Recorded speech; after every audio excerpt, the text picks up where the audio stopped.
Good evening, everybody. Steve Hallstrom reporting live here from Milwaukee, Republican National Convention, Day 3, just wrapping up a few moments ago. This end of the day recap video is brought to you by our friends at the Lignite Energy Council, by the Brighter Future Alliance, and by the North Dakota Republican Party. We thank them for their sponsorship of our trip so that we could be here bringing you all of this content from Milwaukee. It was an eventful night tonight. North Dakota Governor Doug Burgum took the stage just a couple of days after he was passed over for JD Vance, the Ohio senator, for vice president. But Doug Burgum gave a great speech tonight talking about America's potential in the energy space. And I'm not sure if he was angling for a job as energy secretary, but he certainly gave a pretty good collection of ideas and thoughts and strategies about how big American energy certainly could be. Doug Burgum had a really great night, and he also got to sit next to President Trump in the arena after he spoke tonight. So a very good night for Doug Burgum, no doubt about that. Maybe one of the biggest highlights of the night was the Gold Star families that took the stage here in Milwaukee. The parents of those that had lost family members in Afghanistan, those 13 servicemen and women that had died, those families were there tonight. And it was a very unusual and strong reaction. In fact, I want to read to you what was said by ABC's Terry Moran. Now, ABC is about as liberal as it gets as far as the networks here, and their coverage has been very harsh to the president throughout. However, this is what Terry Moran, their lead political reporter, said to David Muir about it. He said, "David, I'm not sure I've ever experienced anything like that at a convention.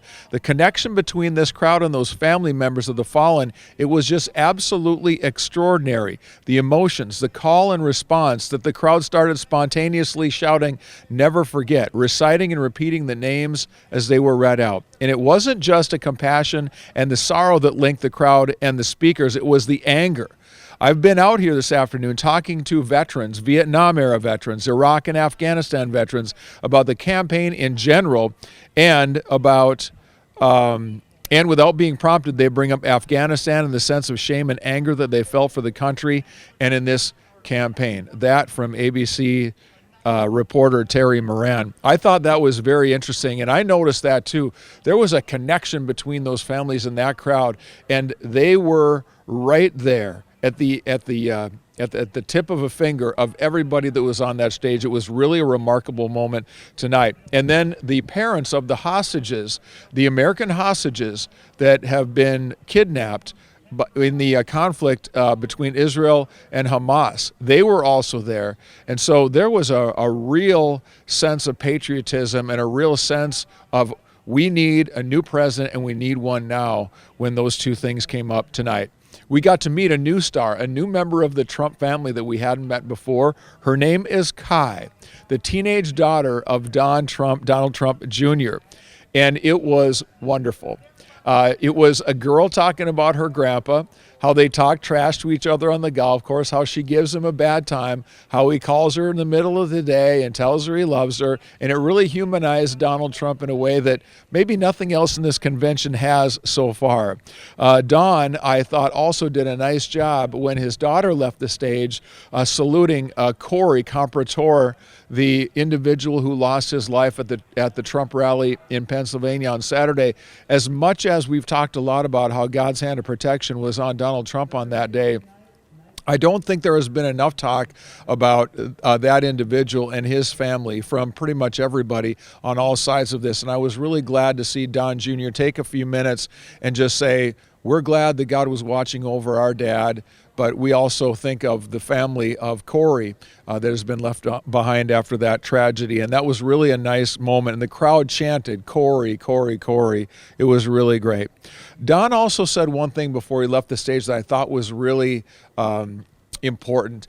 He made the point that it doesn't have to be this way. And this is a point that I don't think conservatives make nearly enough. We talk about this guy's bad and this guy's good a lot, but a lot of times we kind of forget the conservative principles that built this country still work today, and they've been ignored in a lot of places. And when Donald Jr. says it doesn't have to be this way, I thought about Milwaukee today and how the inner city of Milwaukee has gotten just depleted over the years. In fact, from when I was here last summer covering Doug Burgum at the Republican primary debate until now, even more businesses were boarded up and vacant downtown. And I thought Donald Jr. said something really important there. It doesn't have to be this way. All the problems that people face in America doesn't have to be this way.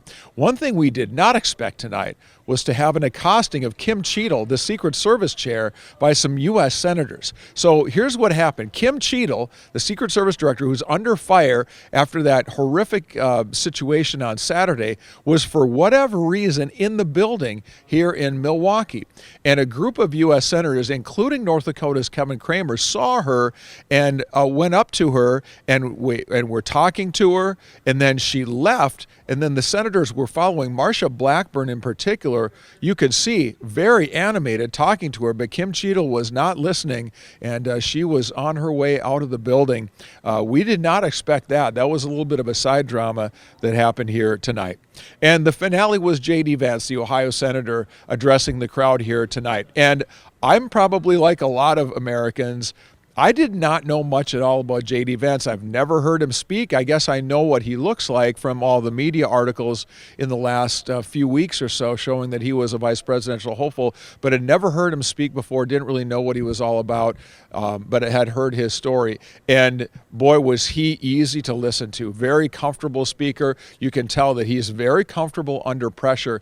And you get a sense when you listen to people, when you hear them talk, are they at ease? Are they comfortable with themselves? Are they trying to pretend like they're somebody, or are they just very comfortable being who they are in their own skin? And I get a sense that JD Vance is a man who's very comfortable in his own skin. He had some really good ideas today, but I really like the way that he spoke to the people. He didn't speak at people, he spoke to them. Sometimes when you hear political speeches, you hear people that every line they want to have applause. That wasn't that way with him. He just told his story, emphasized certain parts, and people certainly responded to that, but I thought it was a very smooth presentation that he gave here tonight.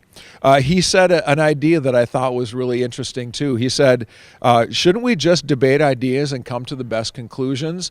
And most people probably didn't see that as a standout line. I did, because when we talk about the ideas of the left, so often they are things that are based in some theory or some hypothesis of what might possibly work.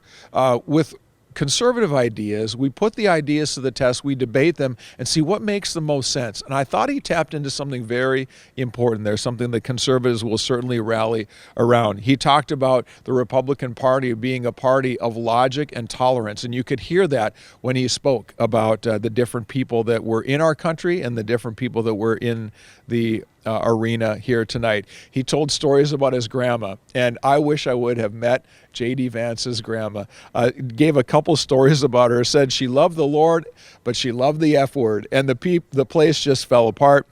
Told a story about how grandma threatened to run over one of her bad news friends with the car. Also talked about when they went into grandma's house after she died, they found 19 loaded handguns around the house, and she said, that way wherever I'm at in the house, I can take care of whatever comes up. Some really funny stories. The guy's got a really good sense of humor. Talked about his 3 little kids. He's got 3 kids, I think all under the age of 10. So certainly someone in the younger generation can relate to, being just 39 years of age on his own. A really special moment tonight too when he saluted his mom. 10 years clean and sober this year. And the crowd went nuts, gave her a big standing ovation, started chanting JD's mom, JD's mom. So that was a lot of fun too. The crowd was into it every minute. And by the time JD Vance left the stage tonight, he had been on, or the crowd had been in the arena for a little over 4 hours. It was a long night. JD Vance gave a long speech. Don Jr. gave a long speech, but the crowd was loving every minute of listening to the speakers tonight, and certainly JD Vance kept their attention every minute along the way. So a very interesting day, kind of a long day, but a good day, as we have now made our way through the first 3 days of the convention, and now tomorrow night, the I guess you'd say the crown jewel of the whole event will be Donald Trump accepting the nomination and speaking for the first time. He's been seen every night of the convention, but has not spoken yet, and he will change that tomorrow. Want to say thank you again to our great sponsors for making this trip possible: Lignite Energy Council, Brighter Future Alliance, and the North Dakota Republican Party. We will be back again tomorrow with a full day of reports. Make sure you're catching all of our reports on YouTube and AM1100theflag.com. Until then, Steve Hallstrom saying good night from Milwaukee.